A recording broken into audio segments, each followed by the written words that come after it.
रमा को शादी के बाद भी पढ़ाई लिखाई का बड़ा ही शौक था। वो टीचर बनना चाहती थी। रमा का ससुराल शहर के सबसे अमीर घरों में से एक था, पर साथ ही उसके ससुराल वालों को अपने बिजनेस और पैसों का बड़ा ही घमंड था। शादी के कुछ वक्त बाद रमा अपनी सास के पास अपनी नौकरी की बात करने जाती है। अरे रमा, तू यहाँ? क्या हुआ, सब ठीक तो है ना?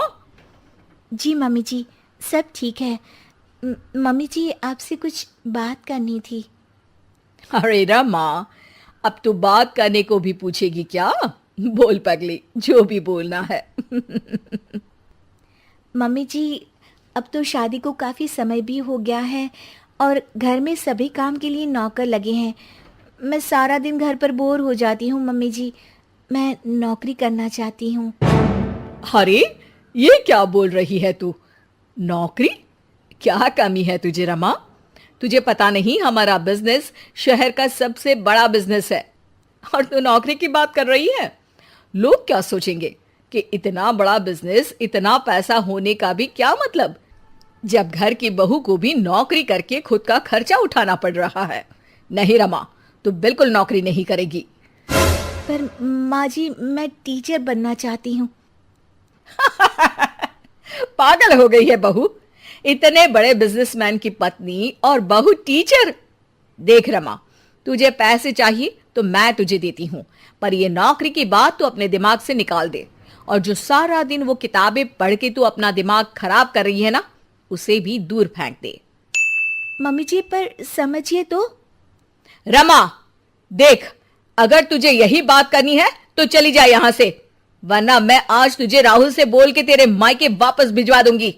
फिर वहीं गरीबों की जिंदगी में सड़ना। रमा छोटा दिल करके वहां से चुपचाप अपने कमरे में वापस चली जाती है। कुछ वक्त बाद रमा का पति राहुल कमरे में आता है। अरे रमा, क्या हुआ? इतना शांत क्यों आज? क्या हुआ, मैडम को शॉपिंग पे जाना है क्या? नहीं जी, बस यूं ही। अरे बोलो भी रमा, तुम्हारा यूं शांत रहना मुझे अच्छा नहीं लगता। रमा पति के सामने नौकरी करने की बात रखते हुए कहती है, सुनिए ना, मैं नौकरी करना चाहती हूँ। मम्मी जी से इस बारे में बात हुई थी, लेकिन उन्होंने साफ इनकार कर दिया।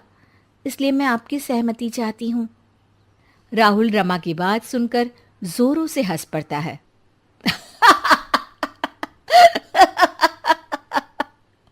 अरे रमा, तुम पागल तो नहीं हो गई हो?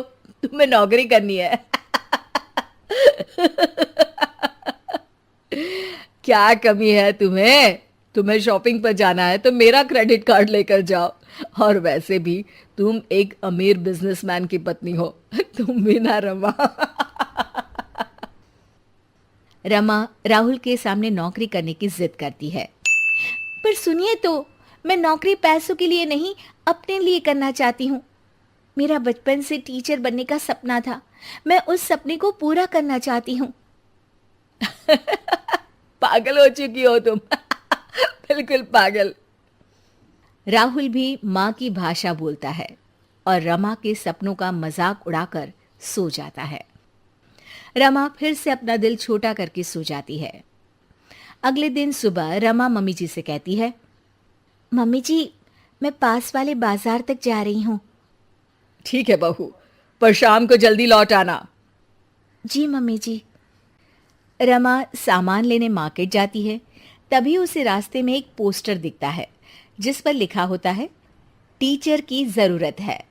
रमा उसे देख बहुत खुश हो जाती है और बिना सोचे वहां चली जाती है। अब सुनिए, मैंने बाहर आपका पोस्टर दिखा, टीचर की ज़रूरत है, तो इसीलिए मैं अंदर चली आई।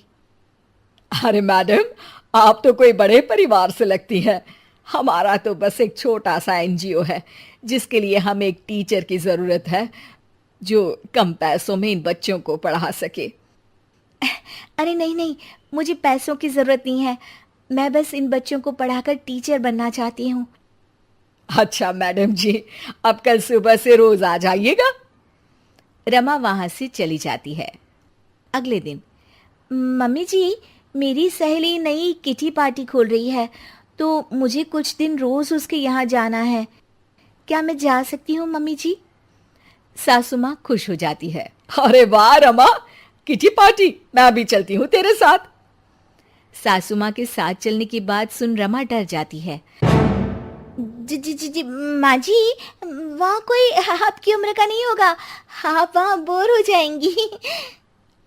अच्छा ठीक है बहू, तू जा, पर शाम को वक्त से आ जाना। हाँ। रमा सासू माँ से झूठ बोल बच्चों को पढ़ाने निकल जाती है।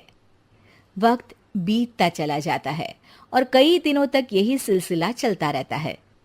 एक दिन अचानक, अरे, ये रमा के कमरे में कॉपी और पेन, ये तो बच्चों की कॉपी लगती है।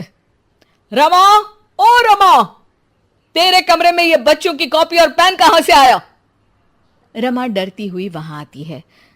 जी जी मम्मी जी, वो बुक ना शायद मेरी सहेली के बच्चों ने रख दी होगी, तभी आज बैग खोलते वक्त यहीं रह गई।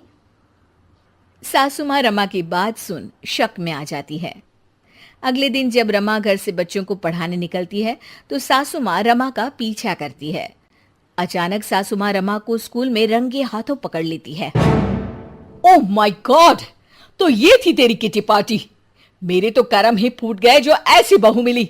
क्या मुंह दिखाएंगे हम दुनिया वालों को जब उनको ये बात पता चलेगी कि इतने बड़े बिजनेसमैन घर की बहू छुप के यहां नौकरी कर रही है। ओह गॉड, ये सब देखने से पहले मैं मर क्यों नहीं गई? तूने तो हमारा नाम ही डुबो दिया। चल घर, अभी बताती हूं तुझे।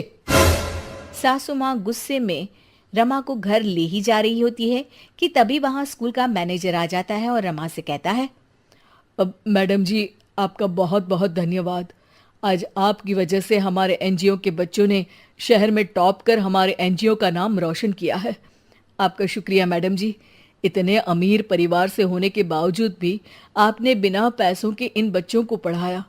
जब तक आप जैसे लोग इस दुनिया में हैं, कोई गरीब का बच्चा पढ़ाई में पीछे नहीं रहेगा। मैनेजर की बातें सुन सासू माँ का रमा के प्रति दिल पिघल जाता है और वो रमा से कहती है, बहू, तू कल से रोज इन बच्चों को पढ़ाने जा सकती है, पर साथ ही इन बच्चों के लिए नए कपड़े और किताबें भी ले जाना। इन बच्चों की पढ़ाई में कोई कमी नहीं होनी चाहिए। सासू माँ की बातें सुन रमा खुश हो जाती है और फिर से बच्चों को पढ़ाने में लग जाती है, पर अब छुपाकर नहीं,